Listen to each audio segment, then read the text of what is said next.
l'Évangile éternel sur Radio Bonne Nouvelle. Je veux t'écouter, ô Père.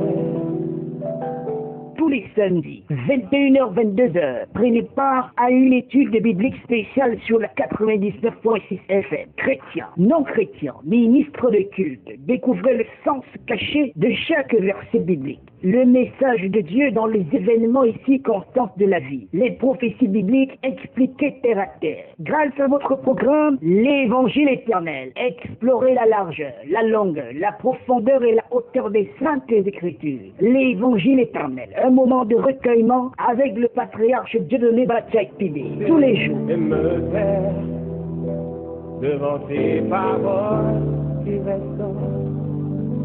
Oh, ta parole est une semence. Proposez vos sujets et posez vos questions au numéro de téléphone 696 40 46 58 674 20 66 70. L'Évangile éternel sur Radio Bonne Nouvelle tous les samedis à partir de 21h. Je veux tout laisser derrière moi pour t'écouter encore et encore et me laisser.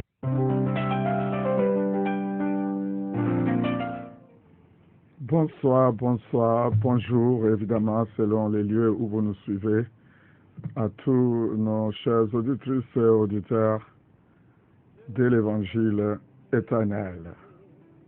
Merci pour ce soir où nous pouvons déjà voir les habitués se préparer avec leur bloc-notes, leur Bible qui est déjà là.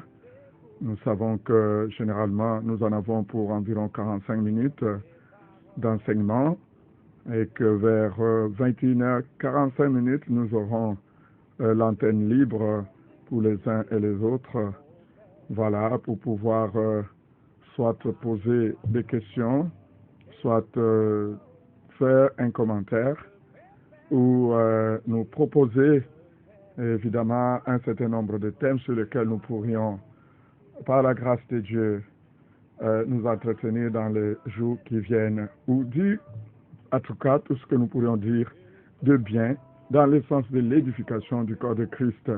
Voilà, ce soir, nous sommes là encore, avec toute l'énergie, toute la joie de servir, de vous servir. Nous sommes votre serviteur, le patriarche Dieudonné Batchak-Pibé.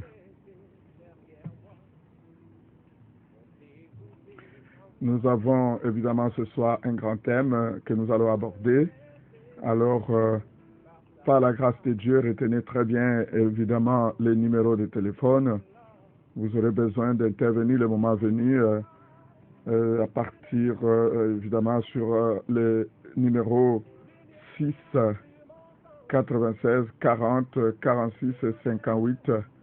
Voilà, il y a même un autre numéro MTN, mais nous pourrions garder ce numéro pour ne pas facilement le perdre. Comme ça, vous pourriez aussi appeler sur WhatsApp, c'est possible. Que le Seigneur vous bénisse. Maintenant, ce soir, ce que nous avons à faire est très important. Vous savez, depuis que nous avons commencé ce programme Évangile éternel, tous les jours, nous apportons un peu plus des éléments. En fait, nous sommes dans la construction de l'arche de Noé. Vous savez, pendant la période où Noé s'est mis à construire l'arche, plusieurs étaient distraits, les hommes se mariaient et mariaient leurs enfants. Ils étaient dans leur fête, ils étaient soi-même d'ailleurs dans leur entre guillemets religion. Et entre-temps, Noé annonçait que les temps étaient mauvais et que les gens étaient mal préparés à ce qui s'apprêtait à advenir et personne n'a prêté attention jusqu'à ce que le Seigneur puisse ouvrir les écluses des cieux et que la pluie tombe pendant 40 jours et que toute cette génération se noie. 8 personnes seulement furent sauvées. Et nous espérons, selon la prophétie de Dieu, que les mêmes choses se feront encore. Nous espérons, parce que c'est cela la prophétie. Personne ne peut changer cette prophétie. Voilà. Et donc, nous espérons que vous serez parmi ces 8 personnes-là, parce que c'est un chiffre symbolique.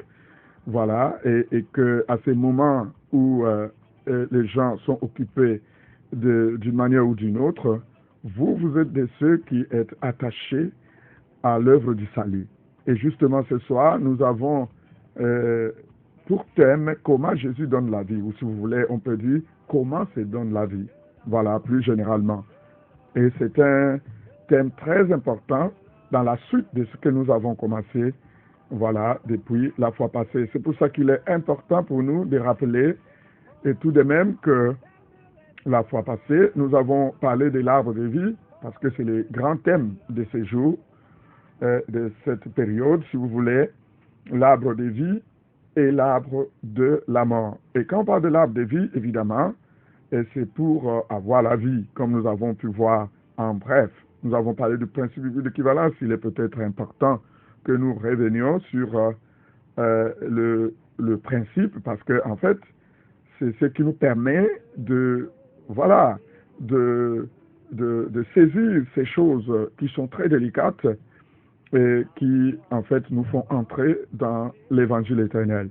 Nous avons défini déjà le principe biblique d'équivalence comme étant, voilà, un principe qui consiste à comparer tous les personnages de la Bible entre eux, ou à comparer les traits caractéristiques de tous les personnages de la Bible entre eux, pour, voilà, retrouver les personnages qui ont les mêmes traits caractéristiques et faire les rapports avec la prophétie.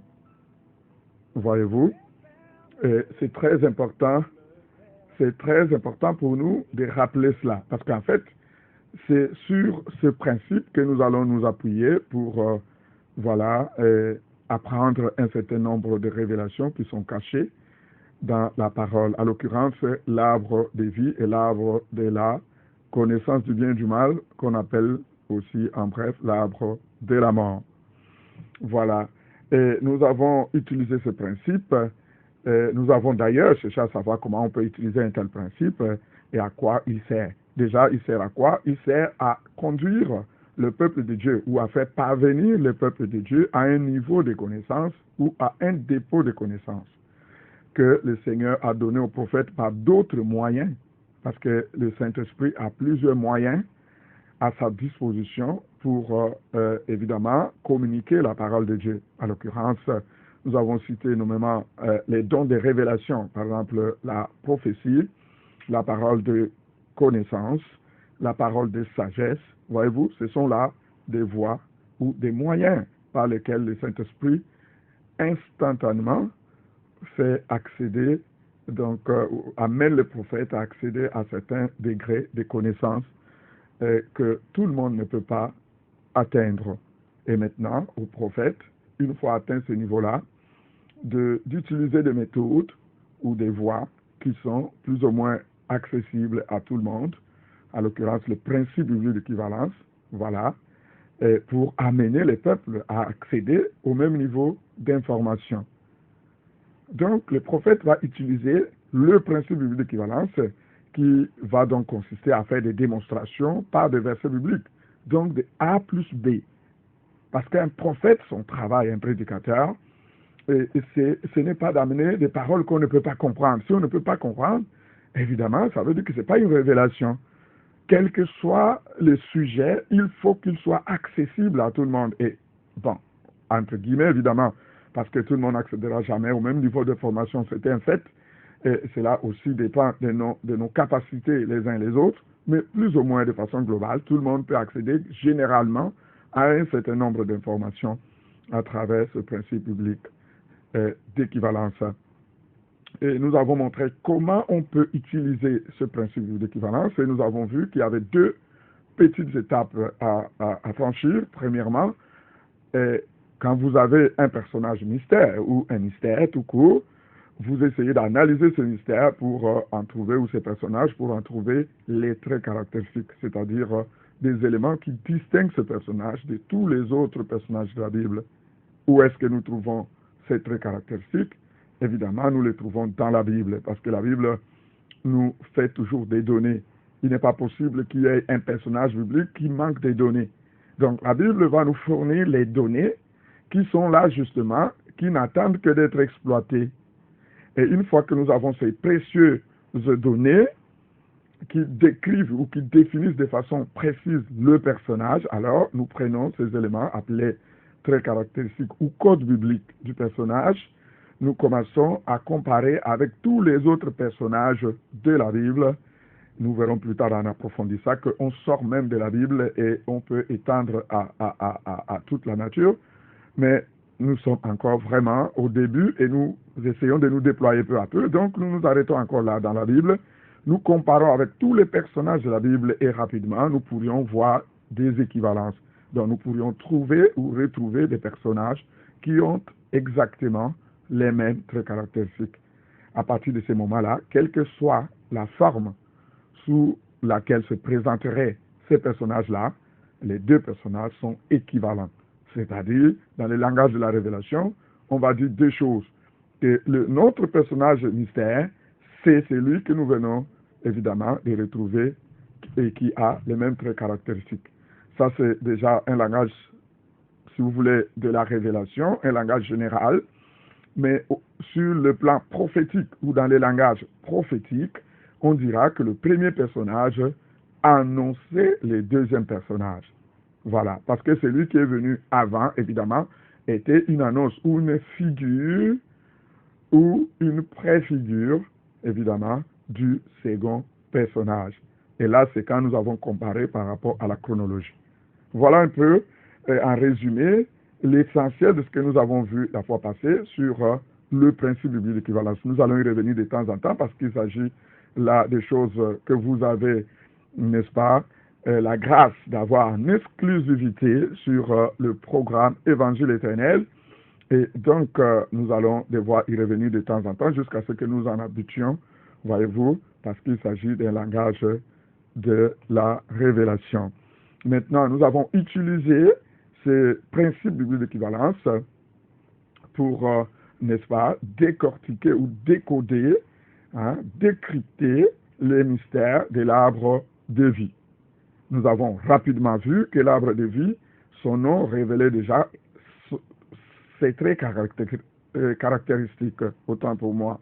Nous avons vu que l'arbre de vie donnait la vie, et donc, je veux dire que l'arbre, par le fait qu'on lui donne le nom arbre de vie, ça voulait dire que c'est un arbre qui avait la vie ou qui était la vie, et d'ailleurs qui donnait la vie. Et en approfondissant, nous avons évidemment vu que cet arbre donnait la vie éternelle, et que cet arbre-là donnait la vie comblée. Voilà. Et une fois que nous avons trouvé ces deux caractéristiques, nous avons essayé de comparer avec tous les autres personnages bibliques pour retrouver un autre personnage pouvant jouer le même rôle, et nous avons été merveilleusement, n'est-ce pas, étonnés de voir que Jésus, un seul dans toute l'histoire, est venu et a dit clairement « Je suis la vie ». Et ailleurs, dans Jean 10, 10, il dit « Je suis venu afin que les brebis aient la vie et qu'elle ait en abondance ». Donc Jésus donne la vie elle-même en abondance. Et dans 1 Jean 3, n'est-ce pas, 11 à 13, le même Seigneur nous dira, à travers son serviteur Jean, la vie éternelle, voilà, Dieu nous a donné la vie éternelle et que cette vie éternelle se trouve dans son Fils. C'est lui qui a le Fils, a la vie, et c'est lui qui n'a pas le Fils, n'a pas la vie éternelle. Et je vous ai dit ces choses afin que vous sachiez que vous avez la vie éternelle, vous qui croyez au nom du Fils unique de Dieu. Voilà, donc en résumé, nous avons vu que Jésus remplissait exactement, n'est-ce pas, les mêmes conditions ou les mêmes critères, ou plutôt que Jésus avait exactement les mêmes codes que l'arbre de vie, à savoir donner la vie en abondance et la prolonger pour l'éternité. C'est pourquoi on l'appelle vie éternelle. Voilà. Alors, dans le langage de la révélation, qu'est-ce qu'on dit? On dit alors que l'arbre de vie est Jésus-Christ, ou l'arbre de vie, c'est Jésus-Christ. Pourquoi? Parce que l'arbre de vie, évidemment, jouait exactement les mêmes rôles que Jésus est venu jouer quand il est venu sur la terre. Et sur le plan prophétique, qu'est-ce qu'on dira? On dira que l'arbre de vie annonçait déjà la venue de Jésus-Christ. Alléluia. Gloire à Dieu pour ces petits rappels qui nous permettent d'évoluer, parce que vous savez, nous avons de la matière, nous avons la grâce d'être abreuvés directement à la source. C'est pour cela que vous le verrez bien, nous serons là, ou plutôt nous sommes là pour rester et non pas pour quelque temps. Et nous en aurons vraiment en abondance parce qu'il y a du blé pour le peuple en abondance, comme au temps de Joseph. Voilà, ce soir, nous voulons voir, nous continuons évidemment dans notre grand thème, l'arbre de vie et l'arbre de la mort. C'est déjà la deuxième, si vous voulez, émission. Et dans cette deuxième émission, le sous-thème, c'est quoi? Le sous-thème, c'est comment Jésus donne-t-il la vie? Parce qu'évidemment, vous avez vu tout ce que nous avons vu, l'arbre de vie donne la vie, Jésus donne la vie. Voilà, c'est bien, et c'est ce qui fait que ces deux personnages-là sont un même personnage, parce qu'ils ont un même trait caractéristique, ou un même code biblique, ou une même empreinte. Voilà. Et maintenant, nous voulons toujours aller un peu plus en profondeur. C'est pour ça que je vais être un peu plus lent aujourd'hui. J'ai pris le Seigneur qui me donne donc de ne pas être trop rapide pour que nous essayions un tout petit peu, par la grâce de Dieu, d'approfondir donc ces choses-là et de comprendre comment Jésus donne la vie. Et ce sous-thème, ou plutôt, si vous voulez bien, ce thème est si important qu'en d'autres termes, on peut l'énoncer sous la forme comment être sauvé, comment avoir la vie éternelle. Voilà. Donc, vous voyez que nous parlons là de notre salut. Et parce que nous parlons du salut, c'est quelque chose qui intéresse tout le monde. Que nous soyons serviteurs de Dieu, que nous soyons, si vous voulez, fidèles ou membres d'église, que nous soyons même un non-adhérent. Voilà. Un païen, entre guillemets, comme on dit. Ou un juif. Parce que tout le monde est concerné par le salut. Nous devons comprendre, nous devons savoir comment Jésus donne la vie. Et vous verrez d'ailleurs que nous avons un gros problème aujourd'hui sur la doctrine du salut.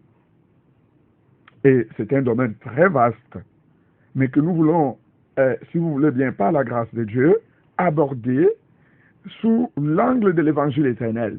C'est-à-dire de manière à ce que, après avoir scanné en 4 dimensions, il n'y ait plus, si vous voulez bien, de joints ou de zones d'ombre qui nous empêcheraient de comprendre exactement ce que Dieu déjà attend par salut et comment le salut peut être obtenu, comment l'on peut vivre le salut, comment nous pouvons être sûrs que nous sommes véritablement sauvés.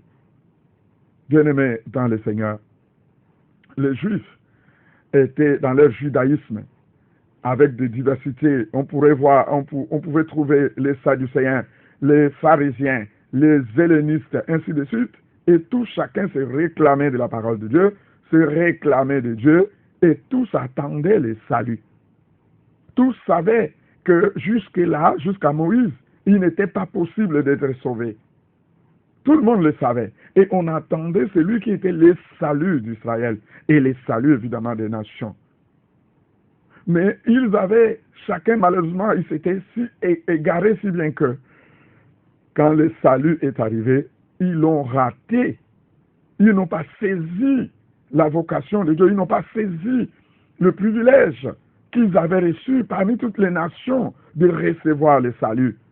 Ils avaient le salut sous leur nez et le salut est passé sans qu'ils n'aient saisi l'occasion évidemment, d'en profiter. Et ma prière, c'est que cela ne nous arrive pas à nous-mêmes aujourd'hui, parce que depuis ce temps, le salut est arrivé, et plusieurs prétendent même avoir déjà le salut. Plusieurs prétendent prêcher le salut, alors qu'en réalité, hommes frères, nous sommes loin du compte. Que le Seigneur donc nous ouvre les yeux par sa grâce pour essayer de comprendre ce qu'il y a ce soir. Voilà, nous allons prendre un peu une parabole. Et avant tout, je voudrais même, si vous voulez, lire quelques textes. Prenons par exemple Matthieu, ou si vous voulez, c'est vrai, on peut prendre Matthieu chapitre 13, verset 34, mais nous prenons aussi Marc chapitre 4, verset 34. Nous ne pourrions pas lire tous les versets, je vais choisir de lire Marc chapitre 4, verset 34. Je lis au nom de Jésus, c'est pas beaucoup de paraboles de ces gens qui leur annonçaient la parole. selon qu'ils étaient capables de l'entendre. Le verset 34, il ne leur parlait point sans parabole, mais en particulier, il expliquait tout à ses disciples. Amen. Voilà la parole de Dieu. Jésus-Christ ne parlait pas sans parabole. Cette parole, beaucoup de gens ne l'ont jamais, si vous voulez, ce verset, beaucoup de gens ne l'ont presque jamais lu. Personne ne s'attend à ce que tout ce que nous trouvons dans la Bible soit en parabole. On croit souvent que, voilà, il suffit de prendre le Nouveau Testament et de lire, et voilà, on prend telles que les choses sont là, et voilà, on croit qu'on a compris. Mais gloire à Dieu, nous sommes déjà dans l'évangile éternel, et vous le savez, la parole de Dieu doit être scannée en 4 dimensions. Et donc, nous devons nous attendre à ce que tout ce que Jésus va dire ici, dans la parole de Dieu, dans le Nouveau Testament, est en parabole, et même l'Ancien Testament. Et ce soir, nous voulons traiter d'une parabole qui a évidemment beaucoup de méandres, mais nous allons choisir Jean chapitre 6, et à partir du verset 47, et nous lirons. C'est un long passage, c'est important pour nous, parce qu'il faut bien que nous lisions jusqu'à 69. Et nous lisons au nom de Jésus-Christ. Je répète, Jean, chapitre 6, verset 47 à 69. En vérité, je vous le dis, celui qui croit en moi a la vie éternelle. Je suis le pain de vie. Vos pères ont mangé la manne dans le désert, et ils sont morts. C'est ici le pain qui descend du ciel, afin que celui qui en mange ne meure point. Je suis le pain vivant qui est descendu du ciel. Si quelqu'un mange de ce pain, il vivra éternellement. Et le pain que je donnerai, c'est ma chair que je donnerai pour la vie du monde. Là-dessus, les Juifs disputaient entre eux, disant, comment peut-il nous donner sa chair à manger? Jésus leur dit, en vérité, je vous l'ai dit, si vous ne mangez la chair du Fils de l'homme, et si vous ne buvez son sang, vous n'avez pas la vie en vous-même. Celui qui mange ma chair et qui boit mon sang a la vie éternelle, et je le ressusciterai au dernier jour. Car ma chair est vraiment une nourriture, et mon sang est vraiment un breuvage. Celui qui mange ma chair et qui boit mon sang demeure en moi, et je demeure en lui. Comme le Père qui est vivant m'a envoyé, et que je vis par le Père, ainsi celui qui me mange vivra par moi. C'est ici le pain qui est descendu du ciel. Il n'en est pas comme de vos pères qui ont mangé la manne et qui sont morts. Celui qui mange ce pain vivra éternellement. Jésus dit ces choses dans la synagogue, enseignant à Capernaum. Plusieurs de ses disciples, après l'avoir entendu dire, cette parole est dure, qui peut l'écouter? Jésus, sachant à lui-même que ses disciples murmuraient à ce sujet, leur dit, cela vous scandalise-t-il? Et si vous voyez le Fils de l'homme monter où il était auparavant, c'est l'esprit qui vivifie. La chair ne sert de rien. Les paroles que je vous ai dites sont esprit et vie. Mais il en est parmi vous quelques-uns qui ne croient point.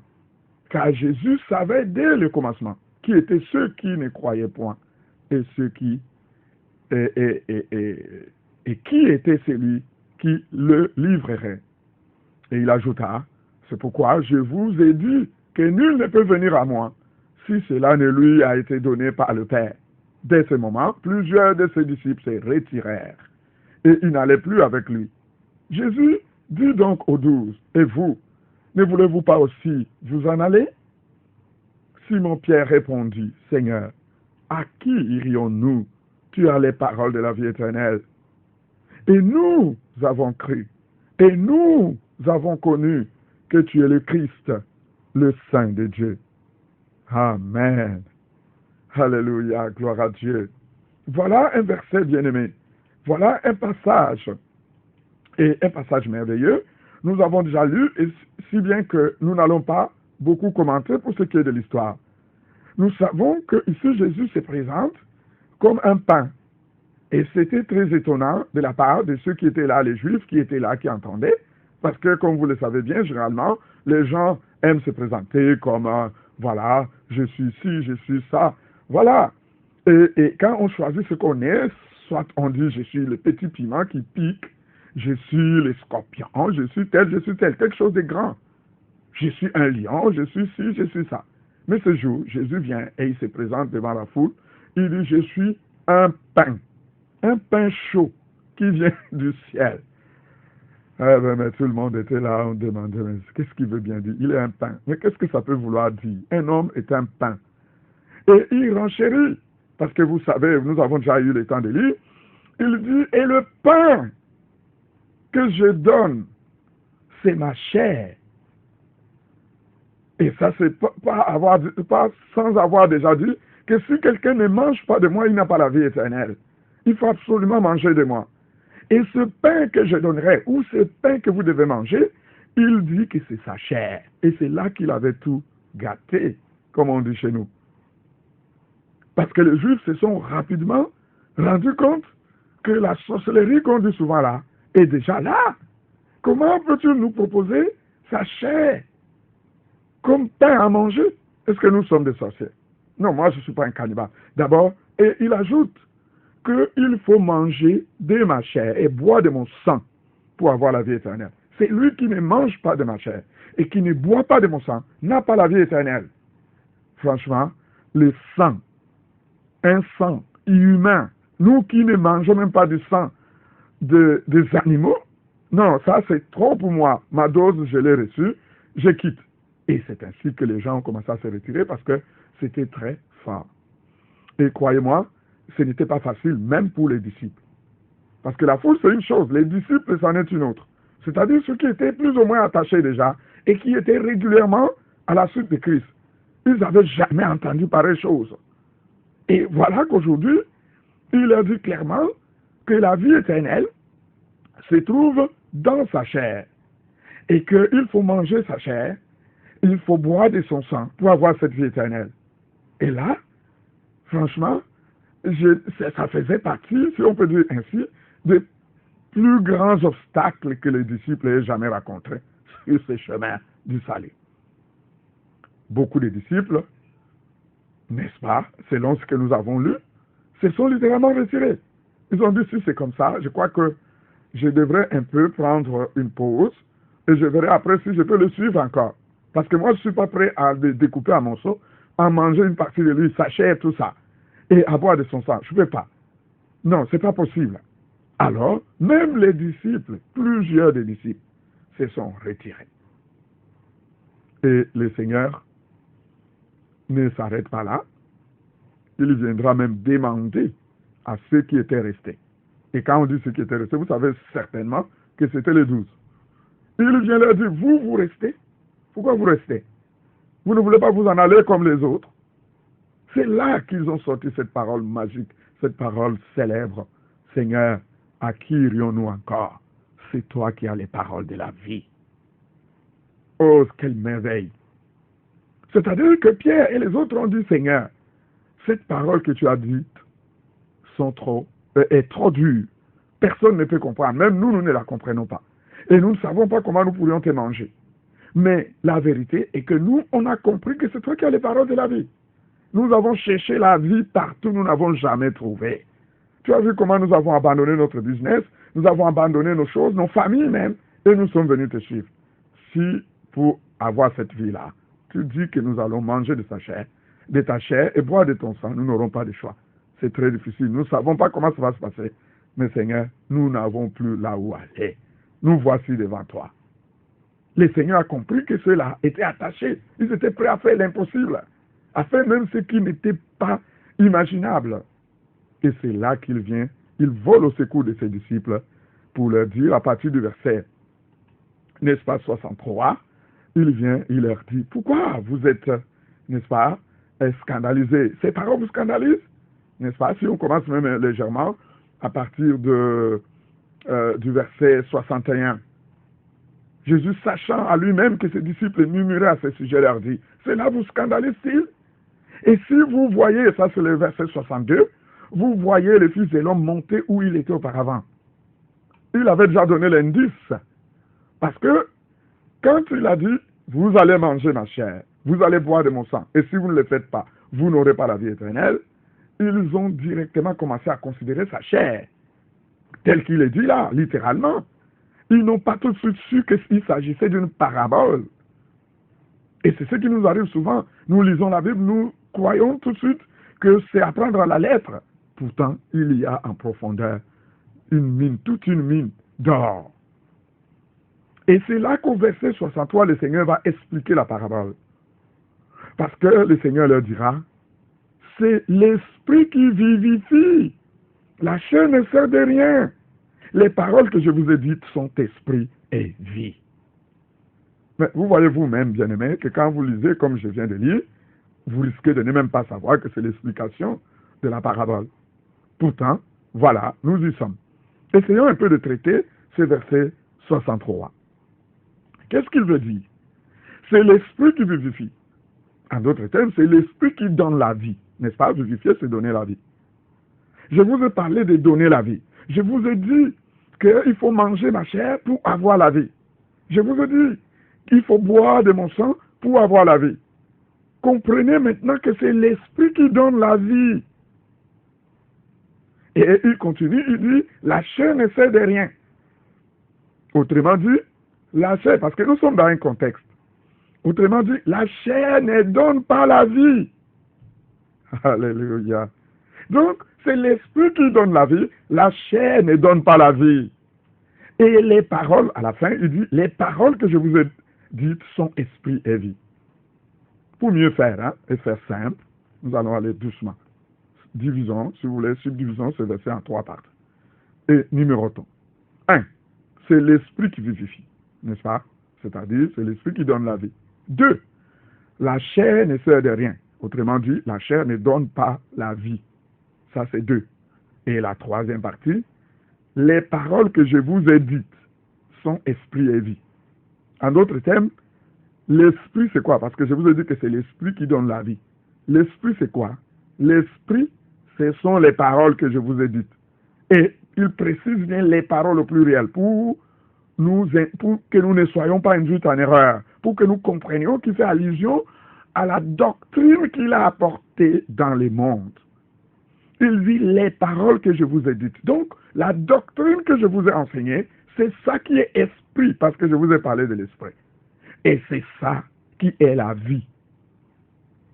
Voilà 3 petites, si vous voulez, propositions qui forment évidemment cette phrase-là. Nous avons, si vous voulez, l'esprit, c'est l'esprit qui donne la vie, la chair ne donne pas la vie, et l'esprit, donc c'est quoi? Ce sont les paroles que je vous ai dites. Voilà, et c'est ça qui est la vie donc. Et si nous prenons ces 3, n'est-ce pas, parties-là, nous essayons d'intervertir l'ordre. Suivez très bien, parce que ces choses se font par l'esprit. Il dit cette phrase de cette manière, c'est un peu compliqué à voir, mais si nous intervertissons un tout petit peu l'ordre dans cette phrase, nous prenons 2 pour 1 et 1 pour 2. Qu'est-ce que ça va donner? Ça donne, la chair ne donne pas la vie, n'est-ce pas? Et 2, c'est l'esprit qui donne la vie. Et 3, l'esprit, ce sont les paroles que je vous ai dites. Donc, c'est la parole, ou ce sont ces paroles qui sont la vie. Je ne sais pas si vous avez compris. Parce que Jésus disait à ses disciples, ma chair, mon sang, vous devez en manger. Vous devez boire mon sang. Si vous ne faites pas ainsi, vous n'avez pas la vie. Et les yeux des disciples sont allés, leur attention est partie vers le sang et la chair. Maintenant, il vient de les corriger. Il leur dit, non, ce n'est pas la chair. Quand je dis la chair, là, ce n'est pas la chair. Parce que la chair, en réalité, ne peut pas donner la vie éternelle. Comment la chair qui est fragile, qui est, n'est-ce pas, est temporelle, peut donner une vie qui est éternelle? Ce n'est pas possible. C'est donc l'esprit qui donne la vie éternelle. Il n'y a que l'esprit qui peut donner la vie éternelle. Et l'esprit, c'est quoi? Vous savez, aujourd'hui dans l'église, si quelqu'un veut se cacher, il va te dire, ce sont les choses de l'esprit, mon frère. Tu ne peux pas comprendre. C'est quoi les choses de l'esprit? Non, c'est terminé, ce genre de paroles abstraites qui nous jettent dans les, si vous voulez, dans la fiction et qui nous jettent dans l'irréel. L'esprit n'est pas irréel. L'esprit, selon Christ, ce sont les paroles qu'il nous a données. C'est la doctrine que Christ a apportée pour nous. Voilà l'esprit.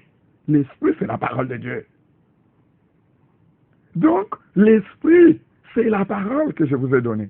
En bref, parce que notre temps est véritablement compté, et on peut dire que quand le Seigneur a dit, si vous ne mangez pas de ma chair, que vous ne buvez pas de mon sang, vous n'aurez pas la vie éternelle, eh bien, il n'était pas en train de parler de manger de sa chair en tant que telle. Et il a prouvé parce que la chair ne peut pas donner la vie éternelle. C'était plutôt une parabole. Il devait plutôt entendre par ces paroles-là qu'il voulait dire, c'est lui qui veut avoir la vie éternelle, doit manger plutôt la parole, doit manger l'esprit. L'esprit qui est la parole qui est la doctrine de Christ. Voilà, les disciples ont compris donc que le Seigneur voulait leur dire, écoutez, si vous voulez avoir la vie éternelle, ce que vous avez à faire, c'est quoi? C'est de manger, non pas ma chair, mais la parole. Vous savez, il y a des frères, il y a des églises aujourd'hui où l'on croit que quand le serviteur de Dieu prend le pain de la Sainte Seine et qu'il prie sur cela, eh bien, ça devient le sang et la chair de Jésus. On nous effrayait, même on effrayait les petits-enfants, en disant, si vous partez avec ces morceaux de pain chez vous à la maison, vous allez voir, ça va se transformer en la chair et il y aura vraiment du sang dans votre maison. Non, cher frère, qu'est-ce qu'on a à voir avec le sang de Jésus? Le sang de Jésus physique ne peut pas donner la vie. Ça ne sert de rien, ou ça ne sert à rien en ce qui concerne la vie éternelle. La chair de Jésus ne sert en rien ou ne sert de rien en ce qui concerne la vie éternelle. Quand Jésus parlait de sa chair et de son sang, comprenez désormais, il est en train de parler plutôt de l'esprit qui est la parole de Dieu, qui est la doctrine de Christ, qui est l'évangile éternel. Voilà, on essaie d'avancer parce que jusque-là, nous sommes toujours en parabole, si vous comprenez bien. Manger ma chair, manger et buvez mon sang pour avoir la vie éternelle veut dire manger la parole. Mais manger la parole, c'est quoi? Comment on peut manger la parole? Vous voyez que nous sommes encore toujours en route. Nous ne sommes pas encore arrivés. Manger la parole, c'est quoi? Parce qu'on voit bien que c'est une parabole. Comment on peut manger la parole? Allons-y donc. Mais c'est une parabole plus ou moins facile. Parce que si nous voulons comprendre cela, il n'y a que le mot manger qui reste. La parole, on l'a déjà. Et nous savons que la parole de Dieu est là. Ça n'a plus besoin d'être expliqué. On a eu son explication. Et le manger, comment on peut manger la parole? Alors, si nous voulons savoir comment on mange la parole, c'est simple, cette parabole-là, il suffit de voir comment on mange le pain, comment on mange la nourriture. Comment mangeons-nous la nourriture? Évidemment, pour manger une nourriture, il y a deux petites étapes, si on peut dire ça comme ça. Il y a deux actions, lesquelles sont elles-mêmes subdivisées en deux actions, l'une et l'autre. Il y a deux actions pour arriver à manger la nourriture. Il y a d'abord l'ingestion et il y a la digestion. Donc, vous ingérez la parole et ensuite, vous ingérez la nourriture, ensuite, vous digérez cette nourriture. Et comme je l'ai annoncé, chaque action-là a aussi, ou consiste, ou est composée de deux petites actions. Comment je peux ingérer? Pour ingérer la nourriture, c'est-à-dire prendre la nourriture qui est sur la table ou dans l'assiette pour que ça arrive en moi, il y a deux petites choses à faire. Premièrement, mâcher cette nourriture-là. Et deuxièmement, n'est-ce pas, avaler. Si je mâche et que je rejette, je ne pourrai pas manger. Je dois mâcher, ça c'est premièrement, et je vais savourer en mangeant cette nourriture-là. Et deuxièmement, je vais avaler cette nourriture. C'est clair, non? Là, c'est l'ingestion. Maintenant, une fois que la nourriture est dans mon ventre, qu'est-ce qui va se passer? Il y a encore deux petites actions, parce que, évidemment, il faut maintenant que je puisse digérer cette parole. La digestion de la parole elle-même a deux petites actions. La première action consiste déjà à décomposer ce repas ou cet aliment qui est dans mon ventre, à l'aide des puissants enzymes, des puissants acides qui se trouvent dans l'estomac, et cette nourriture est décomposée totalement.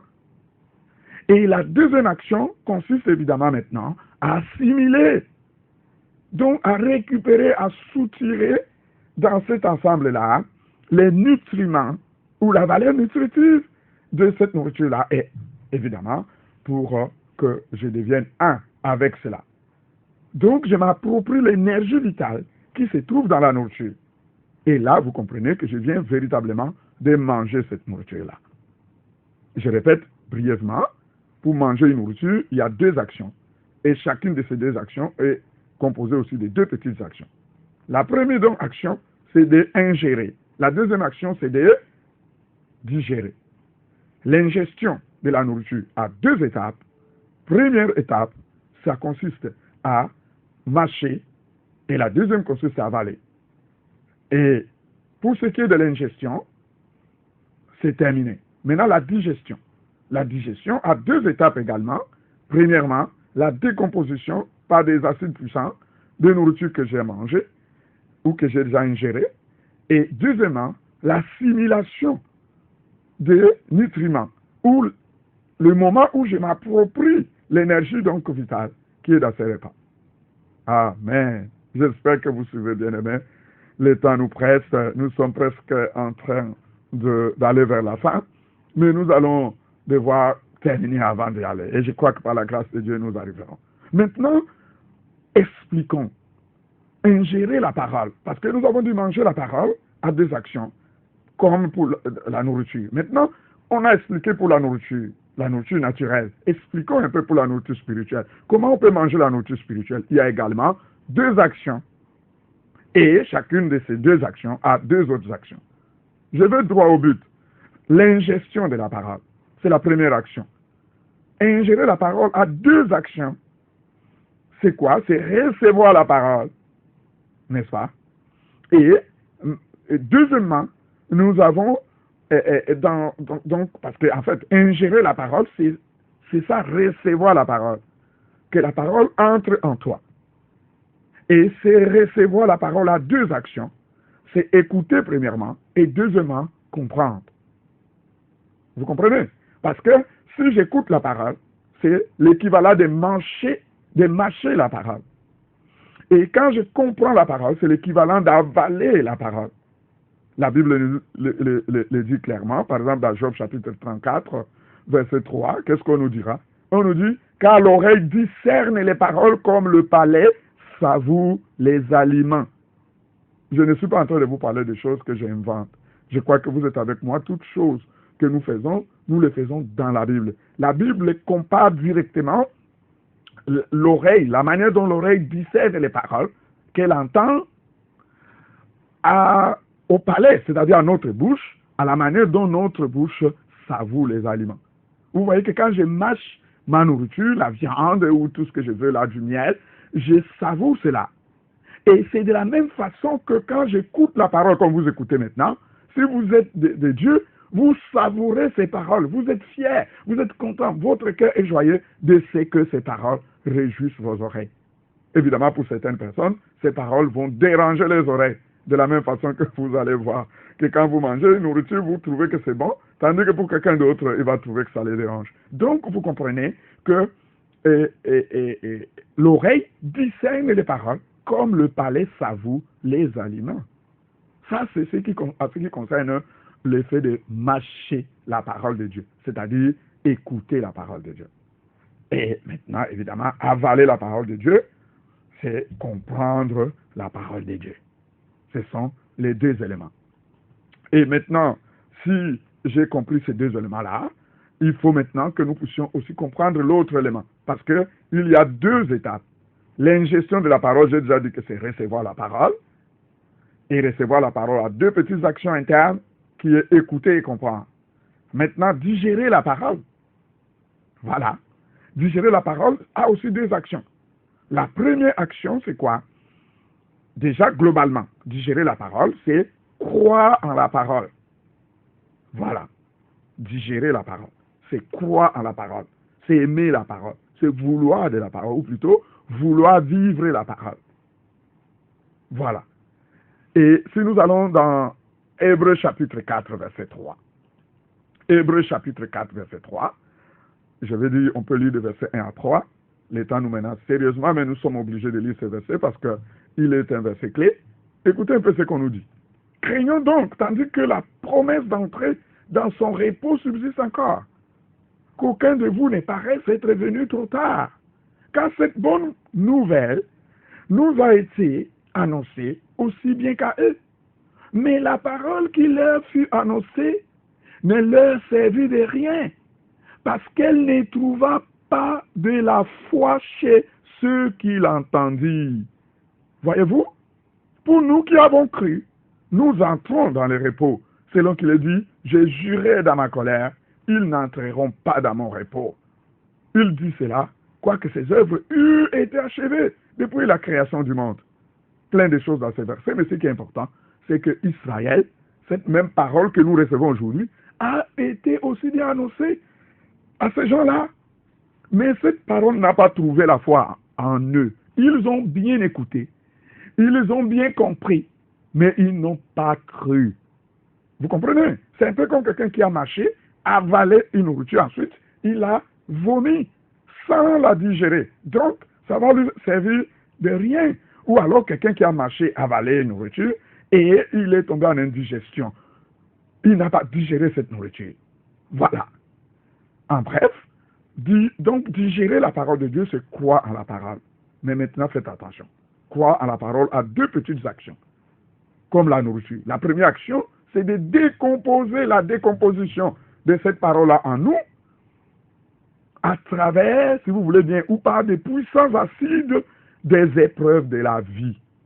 Et la deuxième action maintenant, évidemment, va consister à s'approprier la puissance du salut ou, si vous voulez bien, l'énergie vitale ou l'énergie de la vie éternelle qui se trouve dans la parole maintenant pour, évidemment, s'en approprier et s'identifier à cela.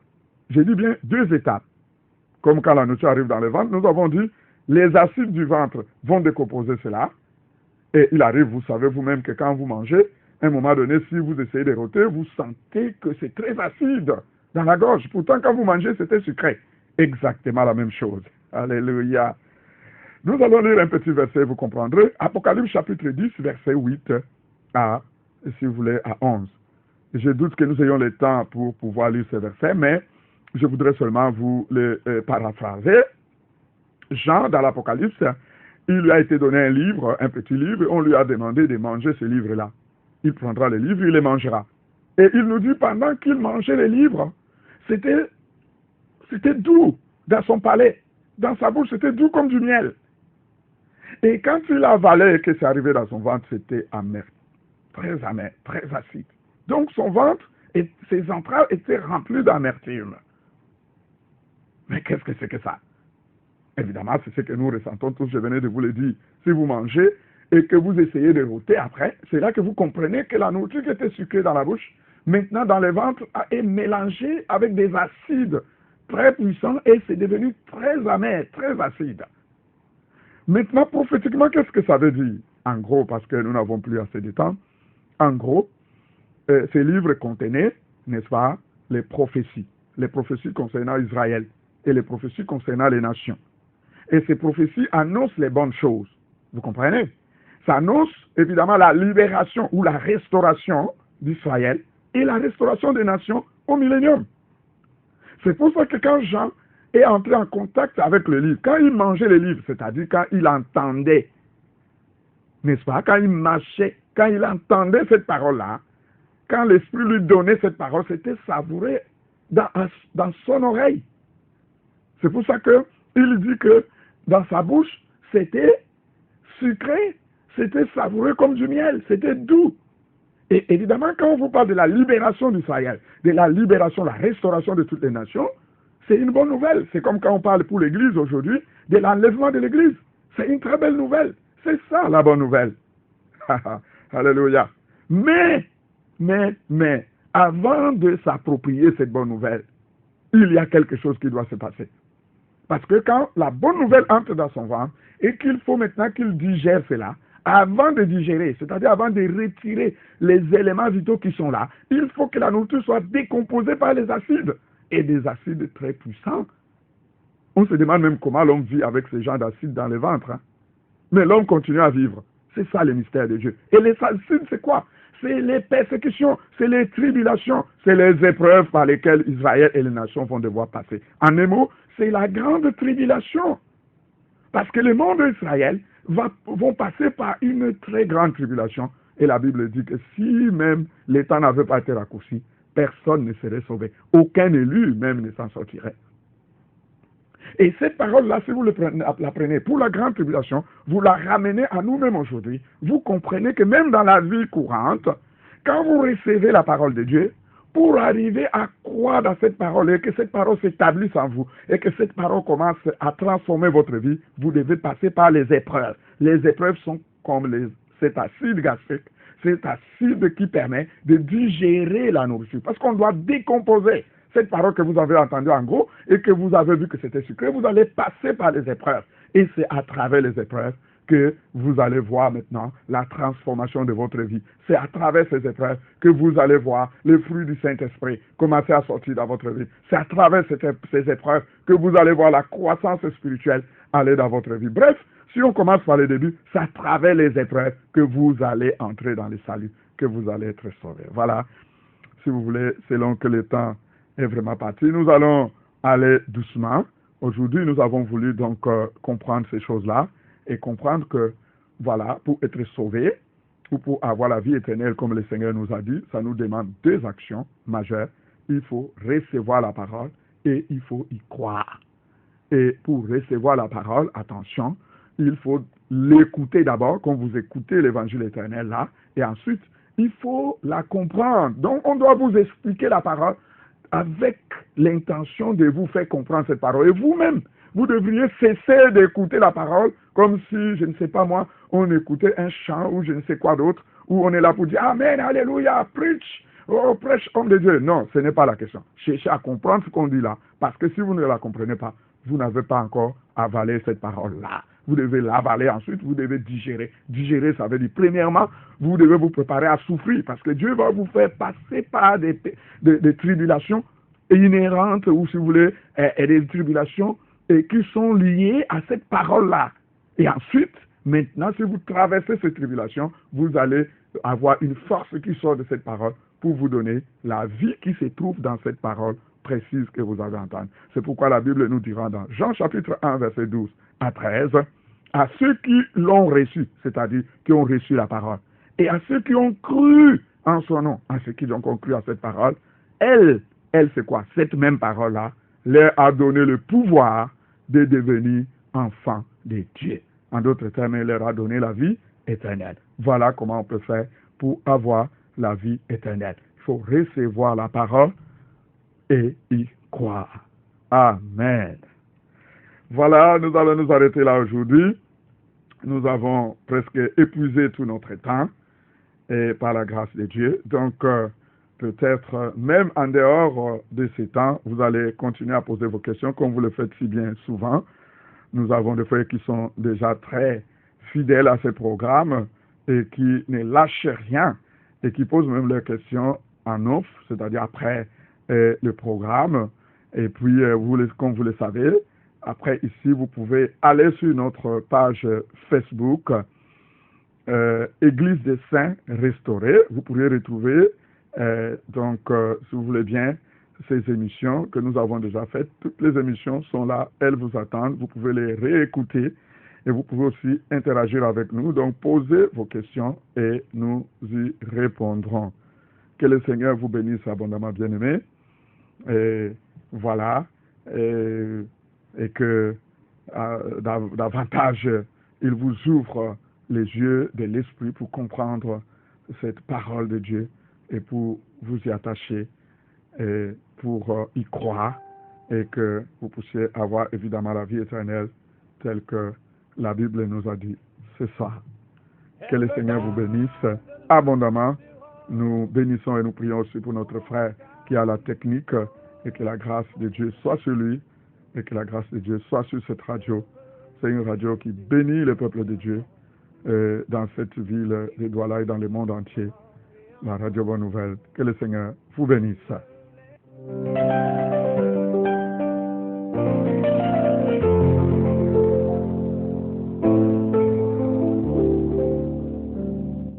L'Évangile éternel sur Radio Bonne Nouvelle. Je veux t'écouter, mon Père. Tous les samedis, 21h-22h, prenez part à une étude biblique spéciale sur la 99.6 FM. Chrétiens, non chrétiens, ministres de culte, découvrez le sens caché de chaque verset biblique. Le message de Dieu dans les événements ici constants de la vie. Les prophéties bibliques expliquées terre à terre. Grâce à votre programme, l'Évangile éternel. Explorez la largeur, la longueur, la profondeur et la hauteur des saintes écritures. L'Évangile éternel. Un moment de recueillement avec le patriarche Dieudonné Batchak-Pidé. Tous les jours. Et me taire devant tes paroles qui restent. Oh, ta parole est une semence. Proposez vos sujets et posez vos questions au numéro de téléphone 696 40 46 58 674 20 66 70. L'Évangile éternel sur Radio Bonne Nouvelle tous les samedis à partir de 21h. Je veux tout laisser derrière moi pour t'écouter encore et encore et me laisser guider par ta voix. Oui, elle vaut